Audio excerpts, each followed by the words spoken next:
Hello! Welcome back to my YouTube channel. ඔන්න අපි ගියා කොළඹ ඉන්ටර්නැෂනල් බුක් ෆෙයා එකට. මේ තියෙන්නේ එදා දවසේ අපි කරපු කියපු දේවල්. ඔක්තෝබර් 5 තමයි අපි දෙන්න බුක් ෆෙයා එකට ගියේ. ගිහිල්ලා හොඳට කාලා බීලා එන්ජොයි කරලා ආවා. බලන්නකෝ මේ vlog එකෙන් අපි මොනවද කරේ කියලා එදා. මුලින්ම කියන්න ඕනේ මම එදා තමයි ඇස් දෙකටම දැක්කේ පුංචි කාලෙට පස්සේ. මට පුංචි කාලේ නම් මතක නැහැ ලංකාවේ මෙච්චර මිනිස්සු පොත්වලට ආදරෙයි කියලා. ලොකු අය, පොඩි අය, තරුණ අය මාරම විදිහට පිරීලා හිටියා. ඇත්තටම සෙනග ගොඩාක් හිටියා පොත්වලට ආදරේ කරන.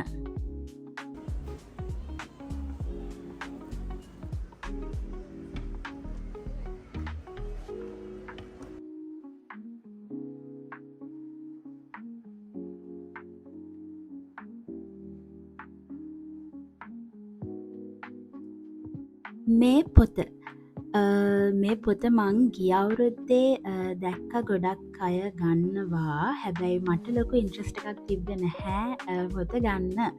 ඒත් මට මේ අවුරුද්දේ ආසෙ හිතුණ පොත අරන් බලන්න කියලා. ඉතින් මං ඒක ගත්තා.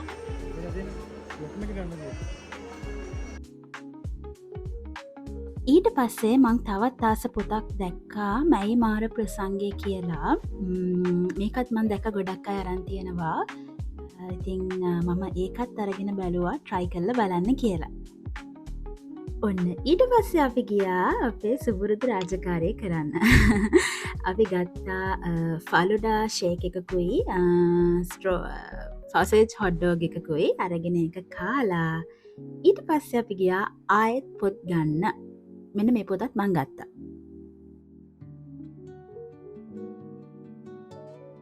අන්තිමට අපි පොත් ටික අරගෙන ගෙදර යන්න හදනකොටම දැක්ක හරි ලස්සන සංස්කෘතික අංගයක්. බලන්නකෝ.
ලස්සනයි නේද ඒක?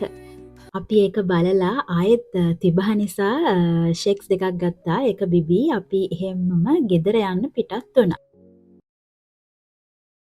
ගෙදර යන්න කියලා ආපු අපි දෙන්න අන්තිමට නැවතුනේ බැරිස්ටා එකෙන්. මං ආසම චීස් කේක් එක තියෙනවා ඒකේ. ඉතින් අපි කතා වුණා රෑට මොන හරි කාලා එහෙම්මම ගෙදර යන්න කියලා. ඊට පස්සේ අපි කෙලිම බැරිස්ටා එකට ඇවිල්ලා අපි ආසම කෑම ටික ඕඩර් කරා. මං නම් කෑවේ චීස් කේක් එක විතරයි. සෑන්ඩ්විච් එකෙන් චුට්ටක් කෑවා. හැබැයි සෑන්ඩ්විචස් දෙක නම් ගත්තේ හස්බන්ඩ්. එයාට තමයි බඩගිනි කියලා සෑන්ඩ්විචස් දෙකම ගත්තේ. චීස් කේක් එක නම් එයා ලොකුවට කෑවේ නැහැ. මොකද එයා පැණි රස කන්නේ නැති නිසා. ඉතින් අපි එතන පොඩි වෙලාවක් පොඩ්ඩක් එන්ජොයි කරලා කාලා බීලා ගෙදර යන්න ලෑස්ති වුණා. ප්‍රතිහාරී නුරාගෙන මීන දැසේ මොවා ආශා. vlog එක දැන් මෙතනින් ඉවර කරන්න හදන්නේ. හිතනවා ඔයාලා මගේ vlog එකට කැමති වෙයි කියලා. ඔයාලා කැමති නම් මගේ vlog එකට like එකක් දාලා comment එකක් දාගෙන යන්න. අලුත් vlogs ගොඩාක් තියෙනවා. ඒවා ටිකත් හැමින් අරන් එන්න. එතකන් පරිස්සමින් සතුටින් ඉන්න. බයි.